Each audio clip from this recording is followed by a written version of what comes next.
In an incident straight out of a movie, a man posing as a lost son of a family in UP's Merit reportedly looted a large amount of money but was caught while attempting to loot their jewelries. The accused, Rashid, took advantage of the Vishwakarma family and pretended to be their long lost son Anu, who was lost in 2011 at Shiv Sankri Dham fair.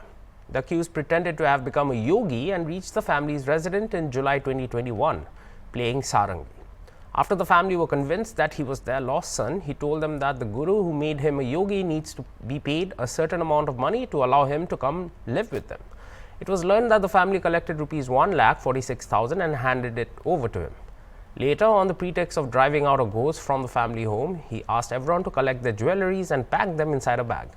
However, during the process, they discovered that instead of the jewelries, there were bricks and stones inside the bags, while the jewelries were hidden inside his clothes. He was interrogated and was later handed over to the police. However, after being granted bail, he reportedly disappeared and the family said they could not retrieve their money.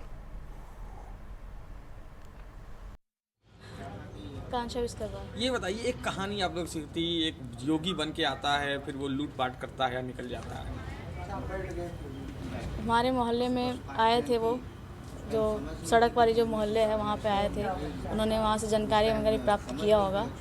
फिर उसके बाद जब घर पे आए तो भाई सब मोहल्ले में हारमोनियम जो भी बजाते थे वो अपना जोगी हैं, जो भी बजाए अपना, सब लोग को मोहल्ले में लगा कि भाई ये वही हैं कि भाई। और फिर बाकी चीज़ें, पुरानी चीज़ें वो बताते थे, तो उन चीज़ों को भी लेकर ये हुआ कि भाई ये रियल में वही हैं। कुछ चीज़ें ऐसे बताते कि हमको 12 साल हो गया है, हमको यहाँ से, फिर सारी चीज़ें वो बताएं जितना कि मोहल्ले में सबको पता है वो सब चीज़ें। फिर उसके बाद जब उनको बुलाया गया, उनसे नाम भी पूछा गया, तो वो बोले कि अपना नाम भी उनका मतलब जो भी था, तो वो हम लोग को बताया कि नहीं मेरा नाम रियल में ये है, क्योंकि भैया का भी नाम सबको भाई पता ही होगा, तो उस हिसाब से वो बताए। फिर उसके बाद अरे कैसे तो नहीं, फिर कैसे आपको ये भैया कि शक कैसे हुआ? शक तब हुआ जब वो घर पे आए, उसके बाद जब ये गहने वाने की बात करने लगे, तब शक होने लगा कि ऐसा कुछ तो होगा। भाई घर के जो लोग आए हैं तो वो घर में पहले रहना पसंद करेंगे, वो तो जाएंगे नहीं कि भाई गहना वहना तुरंत पूछेंगे तो है नहीं। तो वही है, गहना वहना जब पूछना गया, जो फिर उससे पहले हम लोग से पैसे के लिए वो बोले कि हमको मठ में पैसा जमा करना है, और हम लोग की इतनी जानकारी है नहीं कि जोगियों का क्या होता है। तो जब ये पता चला कि गहना वहना, अरे जब ये पैसे जब मांगे तो भाई मेरे पापा कहीं ना कहीं व्यवस्था करके मोहल्ले से मांग के दिए उनको कि भाई मठ में अपना पूजा करा दें। तो वो बोले कि मेरा एक दोस्त है जो स्टेशन पर रहेगा, उसको पैसे दे देना है। फिर पापा गए वहाँ पर, पैसा वैसा उनको दिए। फिर उसके बाद जब वो घर पे जब आए, वो रहे, एक रात रहे। जब दूसरे के दिन जब वो सबसे मोहल्ले में जा के सबसे जब मांगने लगे, गहने वहने मांगने लगे, तब हम लोग को शक हुआ कि भाई ये वो नहीं है। तो फिर उसके बाद हम लोग को जब हम लोग गहने की जगह पे पत्थर जब पाए, तो हम लोग को और यकीन होने लगा कि ये वो इंसान नहीं है।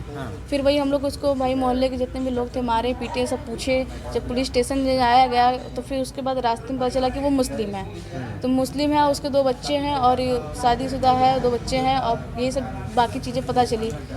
फिर उसके बाद उसको जब वहाँ पे स्टेशन पे ले गया पुलिस पे, फिर उनसे मतलब हुआ, यही सब बातचीत हुआ, ठगी हुआ 1-1.5 लाख रुपए की।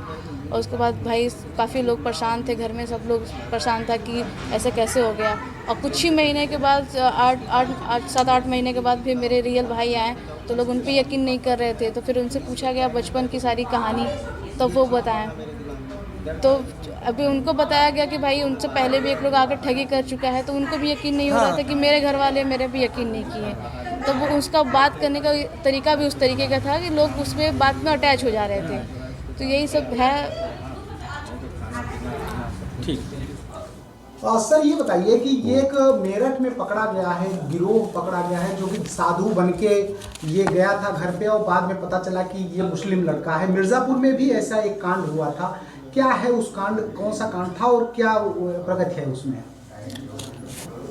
जो लोग मेरठ में पकड़े गए हैं वो लोग यहाँ पर थाना चुनार में भी लड़का बन के ग्राम साहसपुरा में आए थे, बुद्धराम शर्मा के यहाँ। उनका एक लड़का 2011 में गायब हुआ था, तो पता करके उनका लड़का बन के रसीद उर्फ काना और असलम आए थे। रसीद उर्फ काना उनका लड़का बन के उनको विश्वास में लिया था, तथा 1,46,000 रुपया अपने गुरु को जोगी भेष से निकालने के नाम पे लिया गया था, तथा उनके घर पे रह के उनके घर के सारे जेवरात रखवा के और पूजा पाठ के नाम पे उसको भी लेके भागना चाहता था, जिसपे उन लोगों द्वारा 26 जुलाई को उसको पकड़ लिया गया था तथा थाना चुनार में मुकदमा अपराध संख्या 137/23 समुचित धाराओं में पंजीकृत किया गया था तथा दोनों अभियुक्तों का चालान न्यायालय किया गया था, जो वर्तमान में न्यायालय में मुकदमा विचाराधीन है। अग्रिम प्रगति से बाद में अवगत कराया जाएगा।